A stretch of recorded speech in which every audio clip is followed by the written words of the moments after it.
ಮೊನ್ನೆ ನಡೆದ ನಗರಸಭೆ ಸಾಮಾನ್ಯ ಸಭೆಯಲ್ಲಿ ನಗರಸಭಾ ಅಧ್ಯಕ್ಷರಿಗೆ ಬಹುಮತ ಇಲ್ಲವಾದರೂ ಕೂಡ ಸಭೆಯನ್ನು ಕರೆದು ವಿಷಯವನ್ನು ಮಂಡಿಸಿದರು.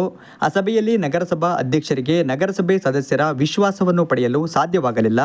13 ಜನ ಸದಸ್ಯರು ನಗರಸಭಾ ಅಧ್ಯಕ್ಷರ ಪರ ಇದ್ದು, ಇನ್ನುಳಿದ 20 ಜನ ಸದಸ್ಯರು ಅವರ ವಿರುದ್ಧ ವಿಷಯವನ್ನು ಎತ್ತಿದ ಸಂದರ್ಭದಲ್ಲಿ ಅಧ್ಯಕ್ಷರಿಗೆ ಮುಖಭಂಗವಾಗಿ ಸಭೆಯನ್ನು ಅರ್ಧಕ್ಕೆ ಮೊಟಕುಗೊಳಿಸಿ ಹೋಗಿದ್ದಾರೆ.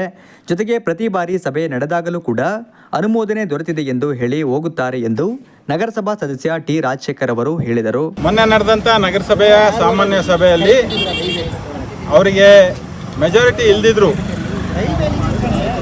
ಸಭೆಯನ್ನು ಕರೆದು ವಿಷಯಗಳನ್ನು ಮಂಡಿಸಿದ್ರು.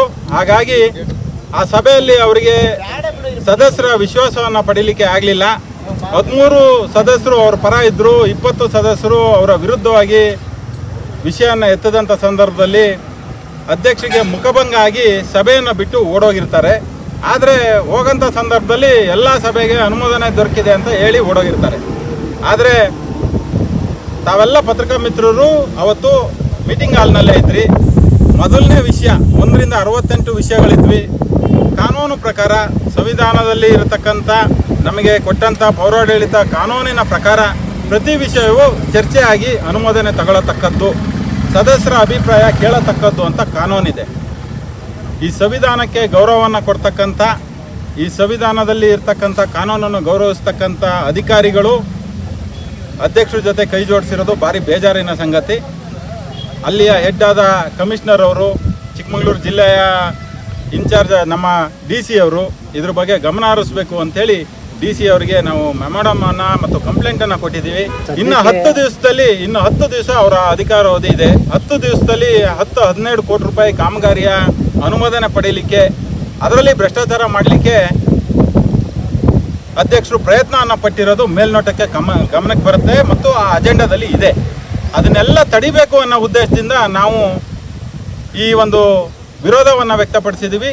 ಅವರ ಕಳಪ ಕಾಮಗಾರಿ, ಅವರ ಕಮಿಷನಿನ ದುರಾಸೆ ಮತ್ತು ಅಧಿಕಾರದ ದುರಾಸೆಯಿಂದ ಚಿಕ್ಕಮಗಳೂರು ನಗರಸಭೆ ಅಧೋಗತಿಗೆ ಹೋಗಿದೆ ಅಂತ ಈ ಸಂದರ್ಭದಲ್ಲಿ ಹೇಳೋದಕ್ಕೆ ಮಾಧ್ಯಮ ಹೇಳಿಕೆ ನೀಡಿರುವ ಅವರು, ಸಂವಿಧಾನಕ್ಕೆ ಗೌರವ ಕೊಡಬೇಕಾಗಿರುವ ಅಧಿಕಾರಿಗಳೇ ನಗರಸಭಾ ಅಧ್ಯಕ್ಷರ ಜೊತೆ ಕೈ ಜೋಡಿಸಿರುವುದು ಬಹಳ ದುರಂತ ಎಂದು ಹೇಳಿದರು. ಈ ಮೀಟಿಂಗ್ ಅಲ್ಲಿ ಇವತ್ತು ಎಲ್ಲ ಜಿಲ್ಲೆಯ ಶಾಸಕರು ಬರೋದು, ನಮ್ಮ ಉಸ್ತುವಾರಿ ಮಂತ್ರಿಗಳು ಬರೋದು, ಮತ್ತೆ ಜಿಲ್ಲೆಗೆ ಇನ್ಚಾರ್ಜ್ ಆದಂಥ ಕಟಾರಿಯಾ ಸಾಹೇಬರು ಬರೋದ್ರಿಂದ ನಮಗೆ ಇಲ್ಲಿ ಚಿಕ್ಕಮಗಳೂರು ಅಧಿಕಾರಿಗಳಿಂದ ನ್ಯಾಯ ಸಿಗಲ್ಲ ಅಂತ ಅನಿಸಿದ್ರಿಂದ ಕಟಾರಿಯಾ ಅವರ ಗಮನಕ್ಕೆ, ಜಿಲ್ಲಾ ಉಸ್ತುವಾರಿ ಅವರ ಗಮನಕ್ಕೆ ಯಾವ ರೀತಿ ಕಾನೂನಿನ ವಿರುದ್ಧವಾಗಿ ಚಿಕ್ಕಮಗಳೂರು ನಗರಸಭೆ ನಡೀತಿದೆ ಅನ್ನೋದನ್ನು ಗಮನಕ್ಕೆ ತರಬೇಕಾಗಿತ್ತು. ಯಾವುದ್ರಲ್ಲಿ ಭ್ರಷ್ಟಾಚಾರ ಆಗಿದೆ ಅಂತ ಸಾಕ್ಷಿ ಸಮೇತ ಕೊಟ್ಟಿದ್ದೀವಿ. ಯಾವ್ಯಾವ ಸೈಟು ಈ ಖಾತೆ ಮಾಡಿ ಈ ಖಾತೆ ರದ್ದುಪಡಿಸಿದ್ದಾರೆ, ಅದರಲ್ಲಿ ಎಷ್ಟು ಕೋಟಿ ರೂಪಾಯಿ ಅವ್ಯವಹಾರ ಆಗಿದೆ, ಇದರಲ್ಲಿ ಯಾರ್ಯಾರು ತಪ್ಪಿತಸ್ಥರು ಅನ್ನೋದನ್ನು ನಾವು ಕಟಾರಿಯಾ ಸಾಹೇಬರಿಗೆ ಮತ್ತು ಜಿಲ್ಲಾ ಉಸ್ತುವಾರಿ ಸಚಿವರಿಗೆ ಮತ್ತು CT ರವಿ ಅವರಿಗೆ ಮತ್ತು ಭೋಜೇಗೌಡರಿಗೆ ಕೊಟ್ಟಿದ್ದೀವಿ. ಅದನ್ನು ಇವತ್ತು ಸಮಯ ಸಿಕ್ಕಿದರೆ KDP ಸಭೆಯಲ್ಲಿ ಚರ್ಚಿಸಿ ಕಾನೂನು ವಿರುದ್ಧವಾಗಿ ಏನು 13 ಜನರ ಬೆಂಬಲದಕ್ಕೆ ನಮಗೆ ಮೆಜಾರಿಟಿ ಸಿಕ್ಕಿದೆ ಅಂತ ಸುಳ್ಳು ಹೇಳ್ಕೊಂಡು ಹೋಗಿದ್ದಾರೆ. ಅದನ್ನು ಇವತ್ತು ತಡೆ ಕೊಡಲಿಕ್ಕೆ ಮತ್ತು ಅದರ ಗಮನ ಮಾಡಲಿಕ್ಕೆ, ಆ ಸಭೆಯನ್ನು ಅನರ್ಥಗೊಳಿಸಲಿಕ್ಕೆ ಇವತ್ತು ನಾವು ಪ್ರಯತ್ನವನ್ನು ಮಾಡಿದ್ದೀವಿ. ಹಾಗಾಗಿ ಅದು ಸರಿ ಹೋಗ್ಬೋದು, ಆ ಸಭೆಗೆ ಯಾವುದೇ ಮಾನ್ಯತೆ ಇರಲ್ಲ ಅಂತ ನಮ್ಮ ಅಭಿಪ್ರಾಯ. ನಗರಸಭೆ ಅಧ್ಯಕ್ಷರನ್ನ BJPಯಿಂದ ಸಸ್ಪೆಂಡ್ ಮಾಡಿ ಅಮಾನತು ಮಾಡಿ ಆಗಲೇ 1 ವರ್ಷ ಕಳೆದಿದೆ. ಆದರೆ 3 ಬಿಟ್ಟು 100ಗೆ ದೊಡ್ಡವನು ಅನ್ನಂಗೆ ನಾನು ಮತ್ತು BJPಗೆ ಹೋಗ್ತೀನಿ ಅಂತೇಳಿ 3 ಬಿಟ್ಟು ಮಾತನಾಡ್ತಾರೆ.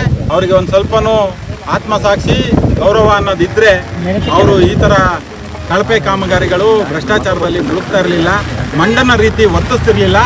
13 ಜನ ಸದಸ್ಯರಿದ್ರೆ ಬೆಂಬಲ ಇಲ್ಲ, ಮೆಜಾರಿಟಿ ಇಲ್ಲ ಅನ್ನೋದು ಅವ್ರಿಗೆ ಗೊತ್ತಿರಬೇಕಿತ್ತು. ಎಲ್ಲ ಗೊತ್ತಿದ್ದು ದುಡ್ಡಿನ ಆಸೆಗೋಸ್ಕರ ಈ ಥರ ನಾಟಕ ಆಡ್ತಾ ಇದ್ದಾರೆ. ಈ ಸಂದರ್ಭದಲ್ಲಿ ನಗರಸಭಾ ಉಪಾಧ್ಯಕ್ಷರಾದ ಅಮೃತೇಶ್ ಚನ್ನಕೇಶವ್, ನಗರಸಭಾ ಸದಸ್ಯರಾದ ಕವಿತಾ ಶೇಖರ್, ಮಧುರಾಜ್ ಅರಸ್ ಹಾಗೂ ಇನ್ನಿತರ ಸದಸ್ಯರು ಉಪಸ್ಥಿತರಿದ್ದರು.